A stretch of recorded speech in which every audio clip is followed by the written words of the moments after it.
Une chose est sûre, on n'est jamais préparé au succès.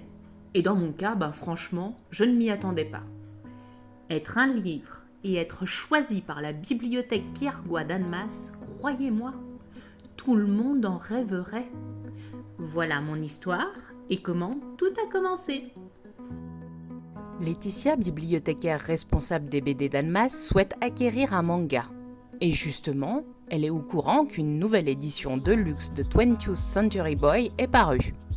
Elle va voir les critiques sur quelques sites qu'elle connaît bien et c'est là que mon nom apparaît. Direction ensuite sur le site Electre sur lequel nous sommes pratiquement tous recensés, mes copains et moi. Elle me met donc dans un panier de commandes et là, je peux vous assurer que je suis tellement fière. Faut-il encore passer la commande? Et c'est ce que Caroline s'est empressée de faire. Chaque fin de mois, elle envoie les commandes auprès des librairies partenaires.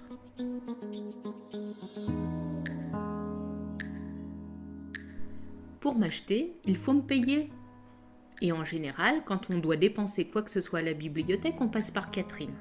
Cette dernière demande les factures qui sont en général envoyées avec les acquisitions.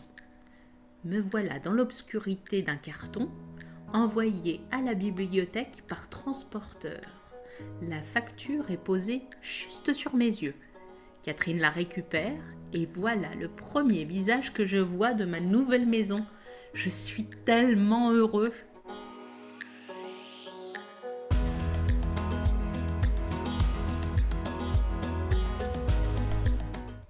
À peine arrivée que je passe déjà dans les mains de Pauline. Elle est chargée de vérifier les arrivages et d'estampiller les nouveaux arrivants.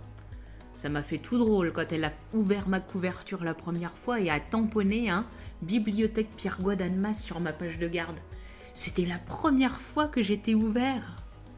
Elle inscrit ma cote au crayon à papier pour mieux me retrouver ensuite dans les rayons.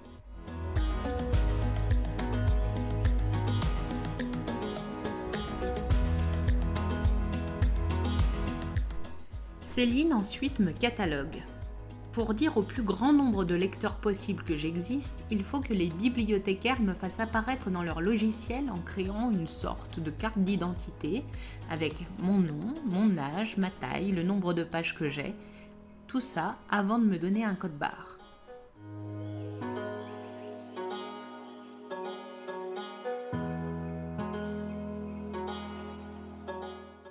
On m'appose une cote, c'est une sorte d'étiquette avec une lettre pour savoir où je serai rangée et c'est au tour de Marine, en l'absence de Jessica, qui est la spécialiste de l'équipement, de prendre soin de moi.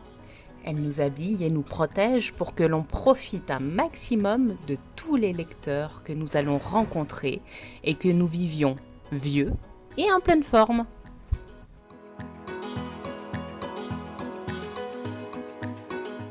Une fois habillée en tenue de gala, je repasse dans les mains de Rémi, qui est co-responsable du rayon BD. Après m'avoir admiré un moment et vérifié que j'allais bien, il m'emmène directement dans la salle de lecture. Je vais enfin pouvoir rejoindre mes frères et sœurs en attendant nos futurs lecteurs.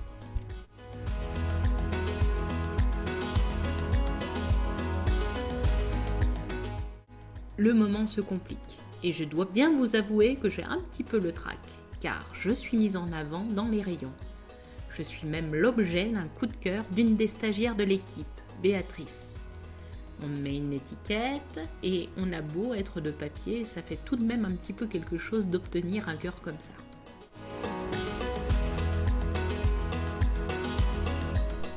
La gloire est en marche et grâce au travail de tous, me voilà entre les mains d'Élodie, qui me trouve super sympa elle aussi, et décide de faire ma promotion sur le portail internet des bibliothèques d'Annemasse Agglo. Et une fois de plus, je suis en coup de cœur. Je suis aimée de tous et ça, c'est un vrai instant de bonheur.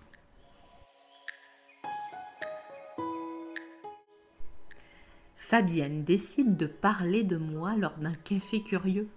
J'ai même un marque-page, mais trop mignon, qui dit à tous combien je suis formidable. Et puis, le moment tant attendu arrive. Après ce voyage de mon étagère dans un entrepôt, me voici propulsée devant les yeux d'une lectrice. Elle sourit, lit mon marque-page, coup de cœur et m'enregistre sur sa carte. Je pars à présent chez elle pour un mois. Quelle sera la prochaine aventure que je vivrai ? À vous de me le dire en me lisant.